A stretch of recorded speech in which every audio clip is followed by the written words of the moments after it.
Olá pessoal, hoje eu vou mostrar para vocês como elaborar um fluxo de caixa de forma bem simples para que você possa ter uma boa gestão do seu fluxo de caixa na sua empresa ou até mesmo na sua pessoa física, né? No seu dia a dia, dos seus negócios. Bom, o que é fluxo de caixa? Fluxo de caixa refere-se ao fluxo de dinheiro, né, no caixa da empresa, ou seja, um montante de dinheiro recebido e gasto pela empresa em um período previamente definido. O fluxo de caixa deve estar relacionado ao caixa geral da empresa ou de um projeto específico. Aqui nós vamos tratar sobre o caixa geral da empresa, as entradas e saídas de dinheiro dentro de um determinado período, né? Então, elementos na elaboração do fluxo de caixa. Isso aqui são elementos de um fluxo de caixa complexo, né, onde ele tem as atividades operacionais, recebimento de clientes, pagamento a fornecedores, despesas administrativas e comerciais e o caixa obtido pelas atividades operacionais. Ou seja, se você pegar os recebimentos de clientes e diminuir esses pagamentos e despesas, você tem o caixa gerado pelas atividades operacionais. E as atividades de investimento, né? Então, as saídas por compra de imobilizado, as entradas por recebimento de dividendos, quando você tem investimento em alguma outra empresa, é igual ao caixa obtido pelas atividades de investimento. Atividades de financeiro, ou seja, saídas para pagamento de financiamento, entrada por empréstimos tomados, é igual ao caixa obtido pelas atividades de financeiro. E aí você tem a disponibilidade de caixa, né, na database, saldo disponível nas contas no dia em que você vai tirar esse fluxo de caixa, menos o saldo devedor no rotativo é igual ao caixa disponível na database. Saldo de caixa nessa data e saldo acumulado de caixa, né? Então, assim, essas divisões elas são feitas para saber assim, o que está gerando caixa na empresa. São atividades operacionais, atividade de investimento, como que esse caixa está sendo previamente administrado.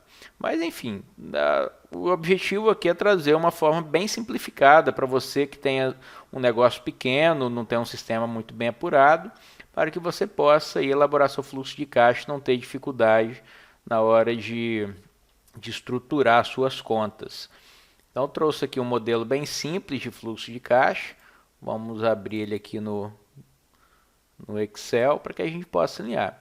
Isso aqui é o que você tem que fazer no seu dia a dia, na verdade, é a realidade das empresas. Por exemplo, eu peguei aqui um modelo onde a empresa vai apurar um saldo de caixa de R$ 5.000 hoje, né, na database hoje. E aí ela tem aqui ao longo das semanas, primeira semana de maio, segunda semana de maio, terceira semana de maio, até aqui a quarta semana de junho, esses comportamentos. Então esse aqui é o que está realizado. Deixa eu só tirar essa previsão aqui, né? Então aqui, 1.500 a receber na primeira semana de maio e 5.000 a pagar.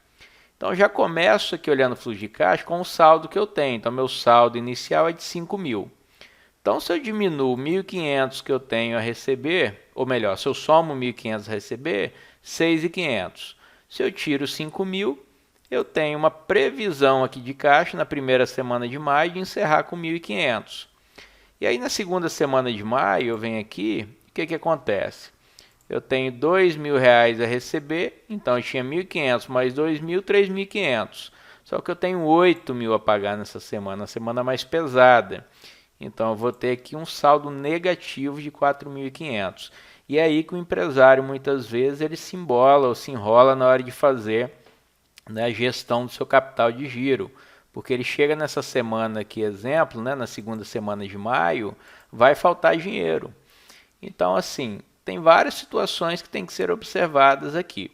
Daí eu criei a coluna previsões também eu vou explicar por quê. Exemplo, na terceira semana de maio eu não tenho ainda guia de Simples nacional ou dos impostos apurados, mas eu sei que eu tenho uma média de pagamento de Simples naquele mês de 1.500. Então a minha situação vai piorar, né? Antes era aqui de 10.500 negativo, agora quando eu insiro uma previsão de 1.500 de Simples Nacional, então eu pioro a minha situação. Mas eu sei que eu tenho também um recebimento semanal, em média, aí, de valores à vista, né, de R$ 500. Então eu venho aqui e faço minhas previsões de venda à vista para aquelas semanas de R$ 500. Né? que estão aqui. Lembrando que esse contas a receber é o que já está efetivado.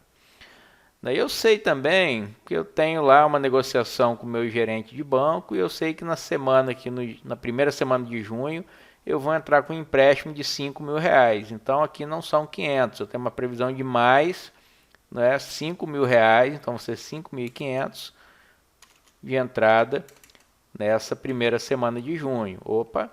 Só que o meu fluxo de caixa está um gargalo muito grande aqui dentro dessa segunda ou terceira semana de maio. O que eu posso fazer? Várias opções. Aí você, como empresário, vai analisando. Eu vou pegar esses fornecedores aqui, eu consigo prorrogá-los mais para o final, na quarta semana aqui de junho, por exemplo, ou eu vou ter que tomar um empréstimo maior. Só 5.000 não é suficiente, né? Ou é suficiente. Então, como você está vendo aqui, na quarta semana de junho você já vai ficar com seu fluxo de caixa positivo. E se você tirar esses 9.000, né, a pagar da terceira semana de maio, você conversar com alguns fornecedores e falar, cara, eu só consigo te pagar na quarta semana de junho. Ou 50% desse valor eu só consigo te pagar na quarta semana de junho. Então vamos ver. É só deixar 4.500 aqui e passar 4.500 para quarta semana de junho. Opa, eu ainda tenho problemas aqui. Né? Eu tenho ainda 6.000 negativo aqui na terceira semana de maio, só que eu sei que lá na terceira semana de junho eu já vou ficar positivo. Então vamos tentar negociar nessa segunda semana de maio com esses fornecedores também.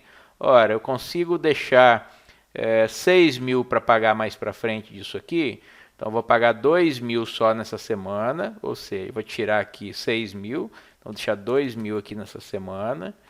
Ora, eu vou jogar aqui, aqueles 6.000 que eu queria pagar, eu vou adicionar nessa semana aqui. Em vez de pagar 2, vou pagar 8.000. Opa, meu fluxo de caixa já ficou, no pior dos cenários aqui, zerado, mas ele mudou o contexto desse fluxo de caixa. É por isso que nós recomendamos que as empresas façam fluxos de caixa para que possam ter uma noção de como administrar o capital de giro, para que você não possa passar sufoco, né, na semana que vai se fechando, você possa antecipar algumas decisões ou algumas negociações com bancos, com fornecedores, ou até mesmo algumas prioridades de pagamento. Opa, o nome aqui é previsão. Ok, pessoal? Então fica a dica aí desse fluxo de caixa, só para que você possa usar esse conceito no dia a dia da sua empresa e gerar vários benefícios aí na administração do seu capital de giro.